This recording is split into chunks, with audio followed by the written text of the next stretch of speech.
لیکن سورہ تغابن میں ایمانی مباحث اور جامع ترین صورت ہے۔ لیکن ایک بات یہ ہے کہ سورہ حدید کے بعد نمبر 2 میں سمجھتا ہوں کہ یہ سورہ مبارکہ بھی اللہ نے مجھے عطا کی ہے۔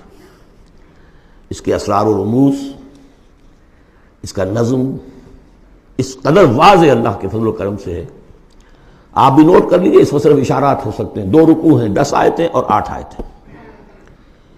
پہلے رکوع کی 10 آیتوں میں 7 آیتوں میں نریشن ہے ایمان کی، ایمان یہ ہے یہ ہے یہ ہے یہ ہے، اور 3 آیتوں میں بڑی زوردار دعوت ہے، پس لاؤ ایمان، مانو ان باتوں کو۔ دوسرے رکوع کی 8 آیتوں میں سے پہلے 3 میں ایمان کے ثمرات بیان ہوئے، پہلے 5 میں ایمان حقیقی اگر ہے تو اس کا یہ ثمرہ ہے، یہ ثمرہ ہے، یہ ثمرہ ہے۔ اس درخت میں اگر آم کا درخت صحت مند ہے تو آم لگتے ہیں کہ نہیں؟ تو ایمان کا درخت صحت مند ہے اگر تو اس میں کوئی ثمرات لگیں گے، کوئی پھل لگیں گے کہ نہیں؟ یا ٹھونڈی ہے؟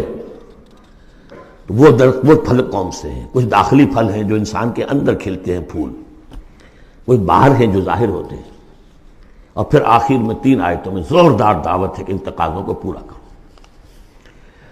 بسم اللہ الرحمن الرحیم، یسبح للہ ما فی السماوات و ما فی الارض۔ یہ تیسری مرتبہ یسبح آ گیا، ایک مرتبہ سورہ جمعہ میں، ایک مرتبہ سورہ حشر میں آ چکا تھا، یسبح لہ ما فی السماوات والارض،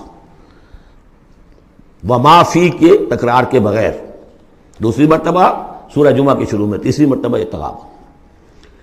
لہ الملک و لہ الحمد، اب یہ ساری چیزیں آ چکی ہیں سورہ حدید کے اندر۔ بادشاہی بھی اسی کی ہے، حمد بھی اسی کے لیے، وہو علی کل شیء قدیر، وہ ہر چیز پر قادر ہے۔ هو الذی خلقکم، اسی نے تمہیں بنایا ہے نا، فمنکم کافر ومنکم مومن۔ تو کتنی عجیب بات ہے کہ تم میں سے کوئی مومن ہے کوئی کافر ہے، بنانے والا تو سب کا ایک ہے۔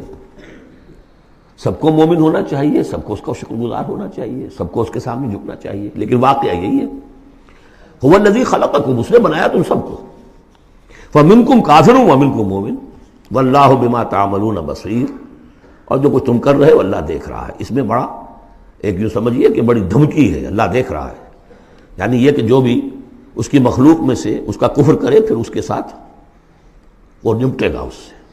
واللہ بما تعملون بصیر، ہم تمہیں دیکھ رہے ہیں، تمہاری حرکتیں ہماری نگاہ میں ہیں۔ کیا مطلب ہوتا ہے اس کا؟ خلق السماوات والارض بالحق، اس نے آسمان اور زمین پیدا کیے ہیں ایک پرپس کے ساتھ، باطل نہیں ہے یہ تخلیق، عبث نہیں ہے یہ تخلیق، حق کے ساتھ، با مقصد، با نتیجہ، اور خاص طور پر تم اس کی کریشن کا کلائمیکس، وَصَوَّرَكُمْ فَأَحْسَنَ صُوَرَكُمْ، اور تمہاری جو نقشہ کشی کی ہے تو کتنی عمدہ کی ہے، انسان کا جسم، اس کا اریکٹ پوسچر، پھر کس طریقے سے جو اس میں جنسیں بنائی گئی ہیں، کس قدر کامل ہم آہنگی ہوتی ہے، پھر چہرے پہ جو نقش و نگار ہے، ایک ایک چیز پر غور کرو۔ فَصَوَّرَكُمْ وَأَحْسَنَ صُوَرَكُمْ، بہترین صورت بنائی تمہاری۔ وَإِلَيْهِ الْمَصِيرُ، اسی کی طرف لوٹ کر بھی آنا ہے۔ یہ سب کچھ بنا کر ایسے نہیں چھوڑ دیا تمہیں، تم اتنی گھٹیا شے نہیں ہو کہ بس اٹھا کے پھینک دی، نہ کھلونا ہو کہ کھیلے اور بس اس کے بعد جی اگتا گیا۔ یہ ایک سیریس کریشن ہے، پرپس فل ہے، نتیجہ نکلے گا۔ اب دیکھیے ایک آیت میں جمع کیا ہے وہ تمام جو ایمانیات، ایمان بالعلم، علم خداوندی کا جو ایمان ہمارا ہونا چاہیے۔ آپ کو کئی کئی آیتوں میں ملے گا قرآن میں بہت سے مقامات پر، یہاں ایک میں 3 ڈائمنشنز دی ہیں۔ یعلم ما فی السماوات والارض، ایک ڈائمنشن، وہ جانتا ہے جو کچھ آسمان میں ہے جو کچھ زمین میں ہے، کیا باقی رہ گیا؟ لیکن سیکنڈ ڈائمنشن، وَيَعْلَمُ مَا تُسِرُّونَ وَمَا تُعْلِنُونَ، وہ بھی جانتا ہے جو تم چھپاتے ہو اور وہ بھی جانتا ہے جو تم ظاہر کرتے ہو۔ تیسری ڈائمنشن اور آئی، وَاللَّهُ عَلِيمٌ بِذَاتِ الصُّدُورِ، سینوں کے اندر جو کچھ ہے وہ پنہاں ہے، وہ بھی اللہ جانتا ہے۔ میں کافی عرصے تک متردد رہا کہ یہ تو پھر تکرار ہو گئی، جو کچھ ہم چھپاتے ہیں وہی ہمارے سینے میں ہے نا، اور تکرار محض کلام کا عیب ہے، یقیناً یہاں کوئی اور بات ہونی چاہیے۔ تو جب انکشاف ہوا کہ اس سے مطلب ہے even your sub conscious mind which even you don't know yourself, what is lurking in the subconscious mind، تمہارے تحت الشعور کے اندر جو طوفان اٹھتے رہتے ہیں اللہ تو اس سے بھی واقف ہے. He knows you through and through. وہ تمہارے جین سے واقف ہے. هو عالم بكم اذ انتم اجنة في بطون امہاتکم، اپنی ماؤں کے پیٹ میں جنین کی شکل میں تھے، اللہ تب بھی جانتا تھا تمہیں. تو وہ تو تمہارے سب کانشیس مائنڈ، تم نہیں بات جانتے نہیں، تمہیں نہیں معلوم. تم بسا اوقات دھوکہ کھا جاتے ہو. تمہارا تحت الشعور جو ہے وہ تمہیں دھوکہ دیتا ہے، لیکن اللہ اس سے بھی واقف ہے. الم یاتکم نبأ، اب 4 آیتیں ہو گئی ایمان باللہ پر، اگرچہ اسی میں مضمر ہے ایمان بالآخرہ بھی، معاد بھی. 2 آیتیں ایمان باللہ پر. الم یاتکم نبأ الذین کفروا من قبل، کیا تمہارے پاس خبریں آ نہیں چکی ہیں ان لوگوں کی جنہوں نے کفر کیا تھا پہلے؟ قوم نوح، قوم ہود، قوم صالح، پورا مکی قرآن پڑھ چکے ہو نا.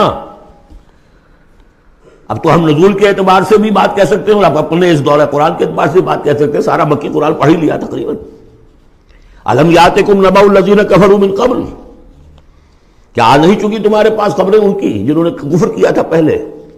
اب اس کا تجزیہ کیا ہے. فذاقوا وبال امرہم، انہوں نے اپنے معاملے کی سزا چکھ لی، دنیا میں ہلاک کر دی گئیں. وَلَهُمْ عَذَابٌ عَلِيمٌ، اور ابھی ان کے لیے عذاب علیم منتظر بھی ہے. ابھی تو عالم برزخ میں ہے نا، عذاب علیم جو آخرت کا ہے وہ تو ابھی منتظر ہے. اعد اللہ لہم عذابا علیما، تیار کر کے رکھا ہوا ہے. تجزیہ اگلی آیت میں، ذالک بأنہ کانت تأتیہم رسلہم بالبینات، یہ اس لیے ہوا کہ ان کے پاس ان کے رسول آتے رہے واضح نشانیاں لے کر، واضح نشانیاں، واضح معجزے بھی اللہ نے جس کو دیے. فقالوا، تو انہوں نے کہا اب بشر یہدوننا، کیا بشر انسان ہمیں ہدایت دیں گے؟ فکفروا، اس پر کفر کیا انہوں نے.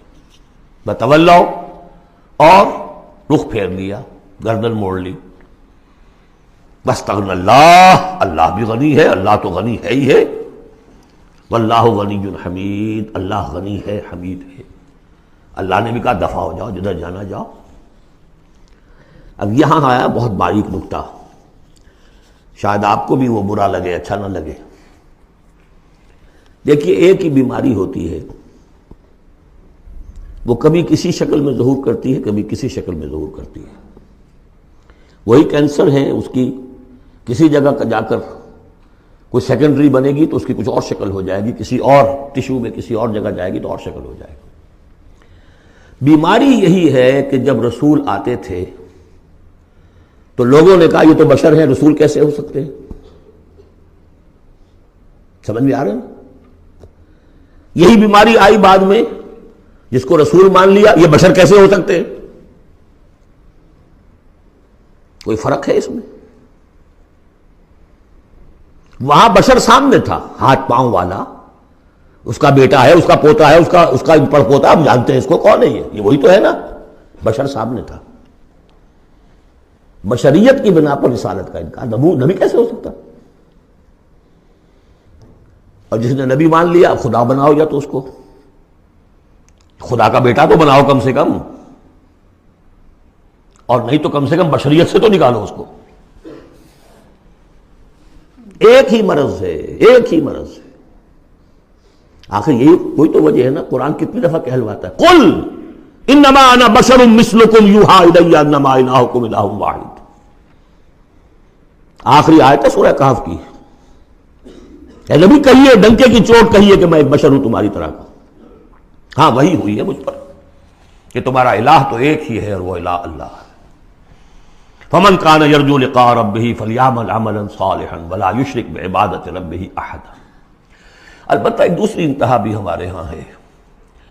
کچھ لوگوں نے اس نقطے کو ایمفیسائز کرنے کے لیے، جیسے ہم بھی کبھی کسی بات پر زور دینے میں کبھی کوئی لفظ ذرا مناسب سے ہٹ کر غیر مناسب لفظ ہم استعمال کر بیٹھتے ہیں. ہمارے بزرگوں سے بھی ہوا، کسی نے کہا بڑے بھائی بنا دیا، کسی نے کوئی اور مثال دے دی. ایسی بات بھی نہیں ہے. نبی کے بعض خصائص ایسے بھی ہیں کہ جو واقعتاً عام بشر کے نہیں ہیں. یہ حدیث بھی تو محمد رسول اللہ کی صلی اللہ علیہ وسلم، کہ جب آپ سے یہ شکایت کی لوگوں نے، حضور آپ 100 میں وصال رکھتے ہیں، ہمیں نہیں رکھنے دیتے، ہمیں منع کرتے ہیں. آپ 100 میں وصال یہ ہے کہ آج روزہ رکھا اور اس کو آج شام کو افطار نہیں کیا، پھر رات چل رہا ہے وہ روزہ، اگلا دن بھی، تو 2 دن کا صوم وصال ہو گیا، اگلی روز شام کو جا کے کھولا، یہ صوم وصال ہے۔ پھر 3 دن کا، 4 دن کا آپ تو رکھتے ہیں، ہمیں اجازت نہیں دیتے۔ فرمایا ایکم مثلی، تم میں سے کون مجھ جیسا ہے؟ ابھی تو عند ربی، میں اپنے رب کے پاس رات گزارتا ہوں، وہ یطعمنی ویسقین، وہ مجھے کھلاتا پلاتا ہے۔ تو بعض پہلو ہے، نبی اپنی پشت سے بھی دیکھتا تھا صلی اللہ علیہ وسلم، ہم تو نہیں دیکھتے، تو خصائص ہیں۔ پھر نبی کو ساری سیر کرا دی گئی آسمانوں کی، زمین کی، کہاں لے گئے؟ عند سدرۃ المنتہی، عندہا جنت المأوی، اذ یغشی السدرۃ ما یغشی، ما زاغ البصر وما طغی۔ تو یہ معاملہ بھی نہیں، لیکن بنیادی طور پر وہ انسان ہے، انسانی عواطف و میلانات بھی تھے، چوٹ لگتی تھی تو درد ہوتا تھا، زخم کا وار لگا ہے تو اس پہ سے خون کا فوارہ چھوٹا ہی چھوٹا ہے، بچہ فوت ہو رہا ہے تو آنکھوں میں آنسو آئے ہی آئے ہیں، کبھی بد دعا بھی نکل گئی ہے۔ کیف یہدی اللہ قوما خضبوا وجہ نبیہم بالدم، سب پڑھ چکے ہیں ہم یہ پورا قرآن مجید میں۔ لیکن یہ ہے کہ رسالت کا انکار بربنائے بشریت اور بشریت کا انکار بربنائے رسالت، یہ دونوں چیزیں غلط ہیں، اور یہ ہم بدل ہیں۔ ذالک بأنہ کانت تأتیہم رسلہم بالبینات فقالوا بشر یہدوننا فکفروا وتولوا واستغنی اللہ واللہ غنی حکیم۔ اب ایک آیت میں آ رہی ہے ایمان بالآخرہ، زعم الذین کفروا، ذرا اس کے زور کا اندازہ کیجئے گا، زعم الذین کفروا ان لن یبعثوا، زوم ہو گیا ہے انہیں، غلط خیال ہو گیا ہے کہ وہ اٹھائے نہیں جائیں گے۔ قل، اب ذرا نوٹ کیجئے، بلا وربی لتبعثن ثم لتنبؤن بما عملتم، کہہ دو اے نبی کیوں نہیں، اور مجھے میرے رب کی قسم ہے۔ کون کھا رہا ہے قسم؟ محمد رسول اللہ صلی اللہ علیہ وسلم۔ لتبعثن، تم لازماً اٹھائے جاؤ گے، ثم لتنبؤن بما عملتم۔ یہ اس پر جو خطبہ تھا حضور کا پہلا خطبہ جو آپ نے دیا ہے بنو ہاشم کو دعوت میں، وہ میرے کتابچے میں موجود ہے، دعوت اللہ اردو میں اور کال ٹو اللہ انگریزی میں، اس کا متن موجود ہے، وہ ہے کہ اس کی شرح ہے۔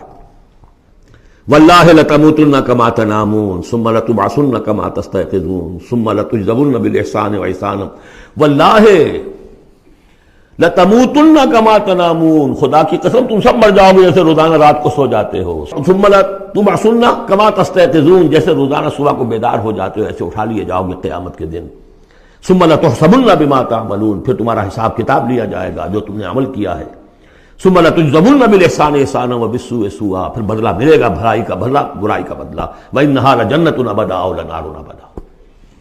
قل بلا وربی لتبعثن ثم لتنبؤن بما عملتم وذلک علی اللہ یسیر، اور یہ اللہ پر بہت آسان ہے۔ 7 آیتیں پوری ہو گئیں، 4 ذات و صفات، 2 رسالت، 1 آخرت۔ اب سنیے، فآمنوا باللہ، یہ فا بہت اہم ہے یہاں پر، بس ایمان لاؤ اللہ پر اور اس کے رسول پر، والنور الذی انزلنا، اس نور پر جو ہم نے نازل فرمایا، واللہ بما تعملون خبیر، جو کچھ تم کر رہے ہو اللہ اس سے باخبر ہے۔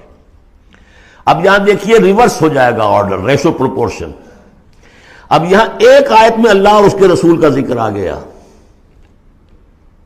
اور اس میں بھی واللہ بما تعملون خبیر کے اندر آخرت کا ذکر ہے، اللہ باخبر ہے، تو اللہ کے پاس یہ ساری خبریں اس نے رکھی ہوئی ہیں، کوئی ریسرچ، وہ تھیسس لکھنا ہے اس کو تمہیں سزا دینے کے لیے۔ لیکن اب 2 آیتیں آ رہی ہیں شاندار آخرت کے لیے، یوم یجمعکم لیوم الجمع ذالک یوم التغابن، جس دن کہ وہ جمع کرے گا تمہیں، اس جمع ہونے والے دن وہ ہے ہار اور جیت کے فیصلے کا دن۔ جو اس روز جیتا وہ جیت گیا، جو اس روز ہارا وہ ہار گیا۔ یہ دنیا کی ہار اور جیت کیا ہے؟ کچھ بھی نہیں۔ ایک ڈرامے کے اندر کوئی جیت گیا کوئی ہار گیا، نہ وہ جیت ہے اور نہ یہ ہار ہے۔ اصل جیتا وہ جو وہاں جیتا، اصل ہارا وہ جو وہاں ہارا۔ ذالک یوم التغابن، وہ ہے ہار اور جیت کے فیصلے کا دن۔ ومن یؤمن باللہ، جیت کس کی ہوگی؟ جو ایمان لائے اللہ پر، ویعمل صالحا، اور عمل کرے اچھے۔ اس کی تفصیل کچھ آگے آ جائے گی کیا کیا عمل کرنے ہیں۔ یکفر عنہ سیئاتہ، اللہ تعالیٰ اس سے اس کی برائیوں کو دور کر دے گا، ویدخلہ جنات تجری من تحتہا الانہار، اور ان باغات میں داخل کرے گا جن کے دامن میں ندیاں بہتی ہوں گی، خالدین فیہا ابدا، وہ رہیں گے اس میں ہمیشہ ہمیش۔ ذالک الفوز العظیم، یہ ہے بڑی کامیابی۔ والذین کفروا وکذبوا بآیاتنا اولئک اصحاب النار خالدین فیہا، اور جو لوگ انکار کریں گے اور تکذیب کریں گے ہماری آیات کی، وہ ہوں گے جہنمی اور رہیں گے اس میں ہمیشہ ہمیش، وبئس المصیر، اور یہ برا ٹھکانہ ہے۔ 10 آیات میں ایمانیات ثلاثہ کی بہترین جامع ترین تعبیر، تجزیہ اور ایک زوردار دعوت ایمان، فآمنوا باللہ ورسولہ۔ اب جو 8 آیات ہیں 5 میں اب ثمرات ایمانی۔ پہلا ثمرہ کیا ہے؟ ما صاب من مصیبت الا باذن اللہ ومن یؤمن باللہ یہد قلبہ واللہ بکل شیء علیم۔ اگر اللہ پر ایمان حقیقت میں دل میں پیدا ہو گیا تو تمہیں معلوم ہے کہ پتہ تک جنبش نہیں کر سکتا جب تک کہ اللہ کا اذن نہ ہو۔ تم پر کوئی مصیبت کیا بغیر اللہ کے اذن کے آ گئی ہے؟ کیا بغیر اس کے علم کے آ گئی ہے؟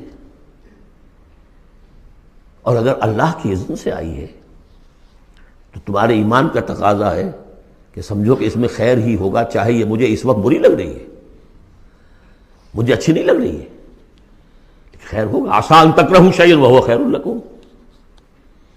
لہذا بندہ مومن کی زبان پر کیا دل میں بھی کبھی اللہ کے خلاف شکایت کا انداز پیدا نہ ہو۔ یہد قلبہ، تسلیم و رضا، جو اللہ کی طرف سے آئے۔ ہم بھی تسلیم کی خو ڈالیں گے، بے نیازی تیری عادت ہی صحیح۔ نہ شود نصیب دشمن کے شود ہلاک تیغت، سر دوستاں سلامت کے تو خنجر آزمائی۔ اے اللہ جو تیری طرف سے خیر، بیدک الخیر۔ یہ تسلیم و رضا ہے، مقام تسلیم۔ علامہ اقبال نے بہت پرشکو انداز میں کہا ہے کہ اقدہا کے مقام رضا کشود مرا، بروں کشید ز پیچا کے ہست و بود مرا۔ آدمی میں تکلیف کیوں آئی، کیا آئی، اس نے کیا، اس نے کر دیا، یہ ہو گیا تھا، وہ ہو گیا تھا، یہ نہیں کرنا چاہیے تھا، میں نے یہ کام غلط کیا، لگے رہو اسی پیچ و تاب۔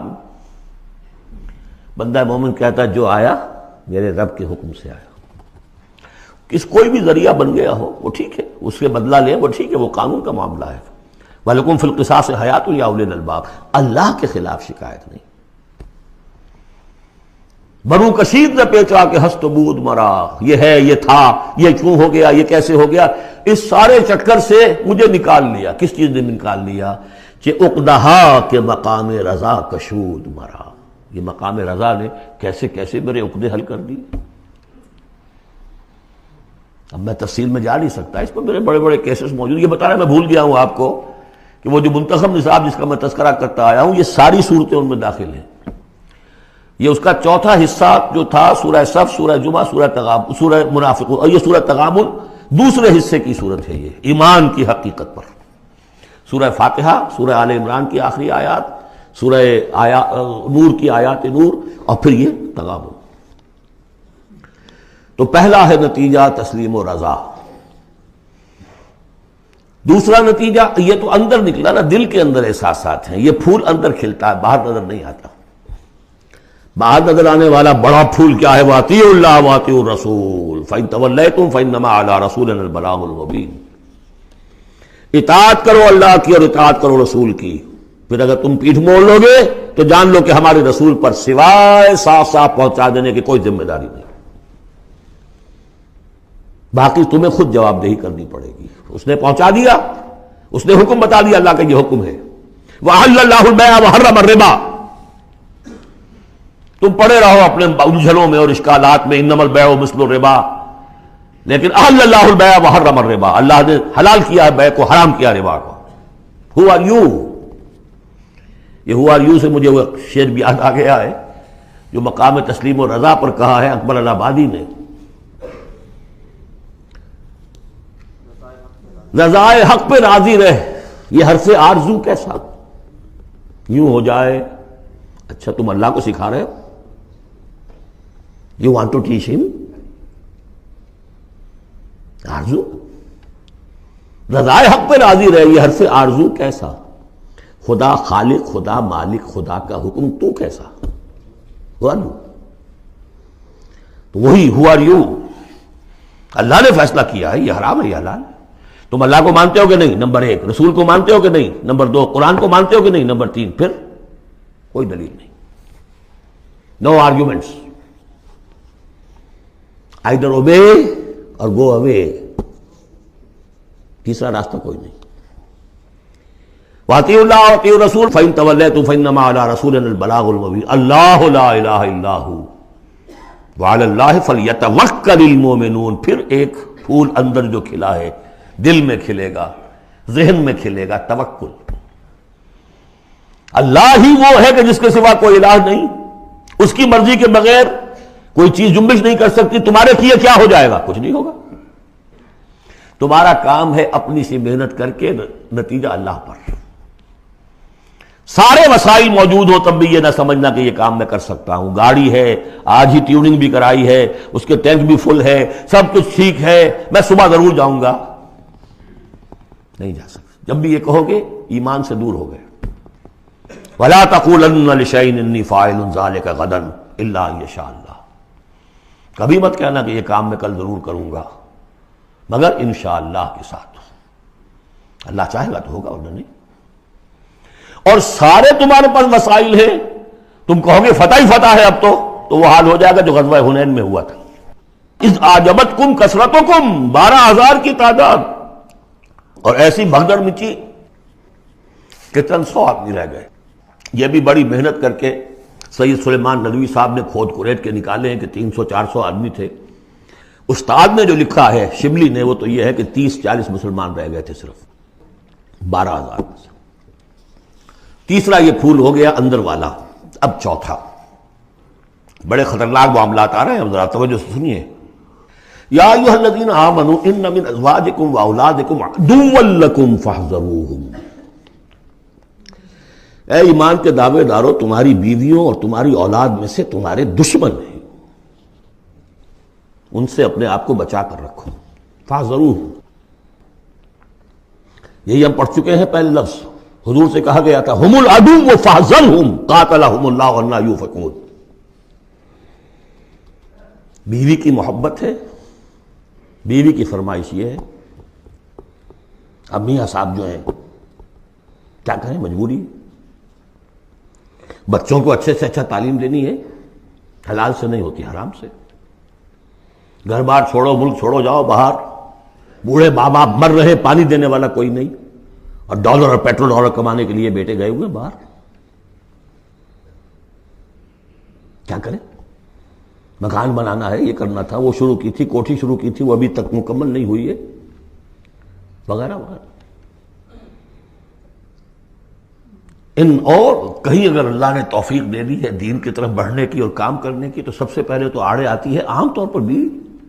دماغ خراب ہوا آپ کا، وہ بھی تو بڑا دیندار ہے، آپ سے زیادہ لمبی داڑھی ہے اس کے، وہ تو ساری رشوتیں بھی لیتا ہے اور یہ بھی کرتا ہے وہ بھی کرتا ہے. آپ ہی بڑے دیندار بن کر آ گئے. ناشتے پہلے ہوتے تھے پراٹھوں کے اور انڈوں کے، اور اب مل رہی ہے سوکھی روٹی. ظاہر بات ریزنٹمنٹ تو ہوگی. ان من ازواجکم واولادکم عدوا لکم فاحذروہم. یہ بالکل الٹی باتیں ہیں ہمارے تصورات کے بالکل برعکس. انقلابی تحریک کے اعتبار سے 100% ہر چیز فٹ بیٹھتی ہے. وہ تصور نہ ہو تو یہ ساری باتیں جو ہیں یہ ایسی منتشر ہو جاتی ہیں، انمل بے جوڑ سی ہیں. یا ایھا الذین آمنوا ان من ازواجکم واولادکم عدوا لکم فاحذروہم. لیکن اس کے ساتھ ہی دیکھیے بیلنس کیا ہے. یہ میرے نزدیک قرآن مجید کے اعجاز کا ایک بہت اہم مقام ہے، جہاں ایک طرف یہ بتا دیا چوکس رہو، چوکنے رہو، سانپ کی طرح ہوشیار رہو، بیوی اور اولاد کی محبت تم سے کوئی غلط کام نہ کرا رہے. لیکن یہ بھی نہیں کہ گھر کو آپ میدان جنگ بنا لیں، بلکہ معاف کرو، بخش دو. ساتھ یہ بھی ہے بیلنس کا ہے. وَإِن تَعْفُوا وَتَصْفَحُوا وَتَغْفِرُوا. 3 الفاظ آ رہے ہم معنی، اگرچہ معنی مختلف ہے.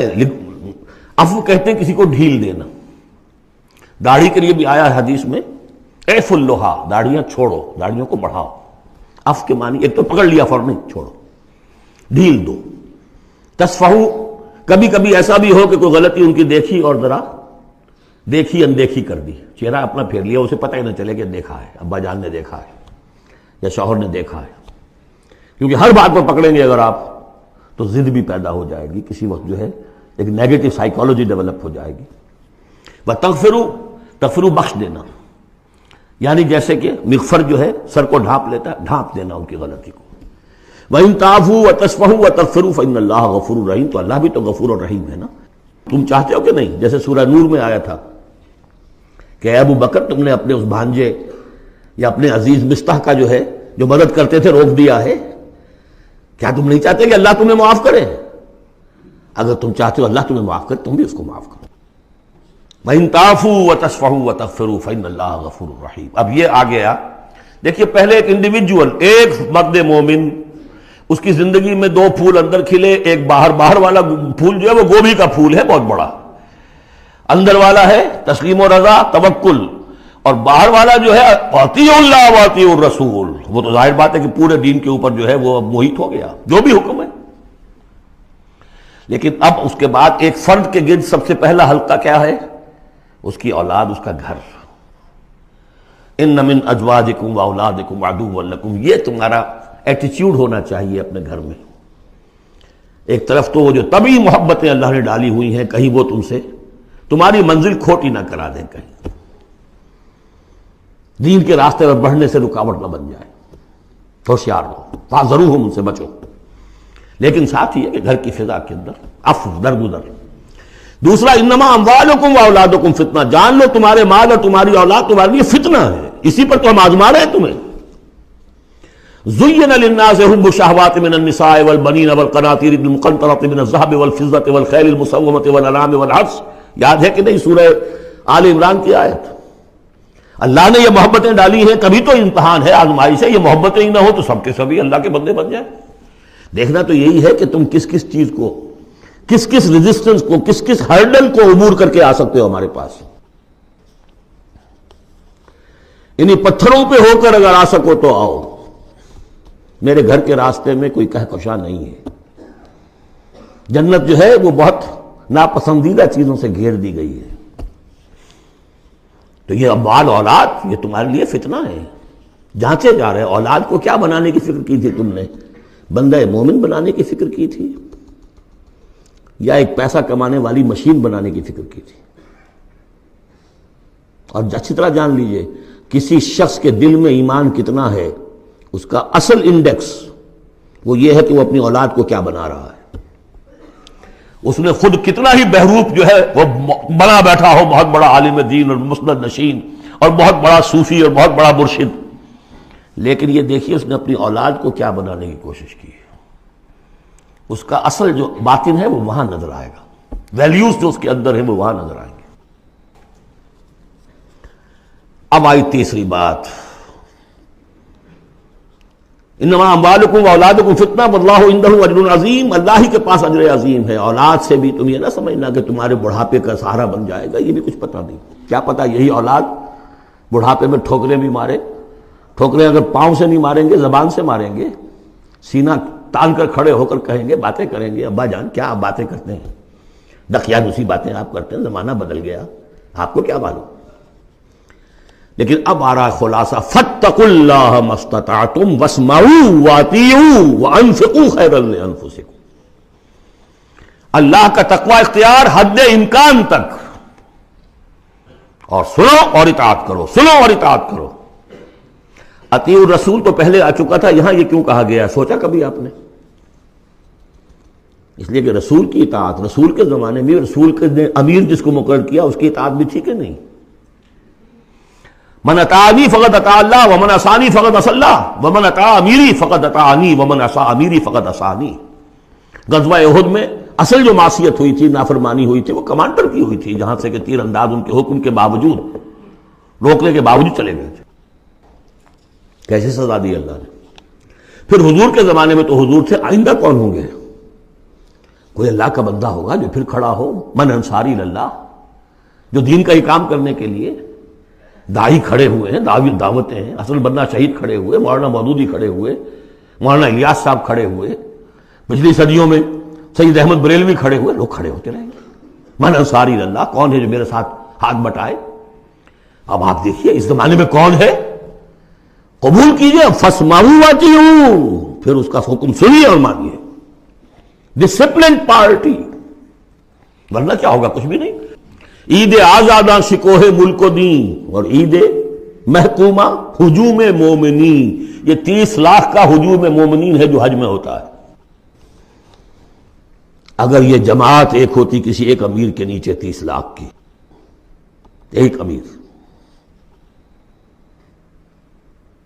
عظیم الشان انقلاب. وانفقوا، اور خرچ کرو، خیرا لانفسکم، یہی تمہارے لیے، خود اپنے لیے بہتر ہے، لگا دو جو بھی کچھ دیا ہے. وہی دیکھیے جہاں پہ سورہ حدید، آمنوا باللہ ورسولہ وانفقوا مما جعلکم مستخلفین فیہ فالذین آمنوا منکم وانفقوا لہم اجر کبیر ومن یوق شح نفسہ فاولئک ھم المفلحون. اور جو اپنی جی کے لالچ سے بچا لیے گئے، بخل سے نجات پا گئے، وہی ہیں کہ جو اصل میں فلاح، آخری فلاح کو پہنچیں گے. ان تقرضوا اللہ قرضا حسنا، اگر تم اللہ کو قرض حسن دو، یضاعف لکم، وہ تو اس کو تمہارے لیے دگنا کرے گا، چوگنا کرے گا، 700 گنا کرے گا. فیغفر لکم، اور تمہیں بخش دے گا. واللہ شکور حلیم، اللہ شکور بھی ہے، حلیم بھی ہے. شکور اتنا ہے کہ تم جو بھی کچھ کرتے ہو قدر کرتا ہے کہ میرے بندے نے یہ کیا میرے لیے. اور حلیم اتنا ہے کہ تم نہیں بھی دیتے تو فوراً تمہاری گردن نہیں ناپتا. حلیم الطبع ہے. عالم الغیب والشہادہ، وہ جاننے والا ہے کھلے اور چھپے کا، تمہارے سامنے جو کچھ ہے وہ بھی اور جو تم سے غائب ہے اس کا بھی. العزیز الحکیم، یہ وہ صورت تھی جس کے شروع میں العزیز الحکیم نہیں آیا تھا، یہاں اختتام پر آ گیا. وہ العزیز ہے الحکیم.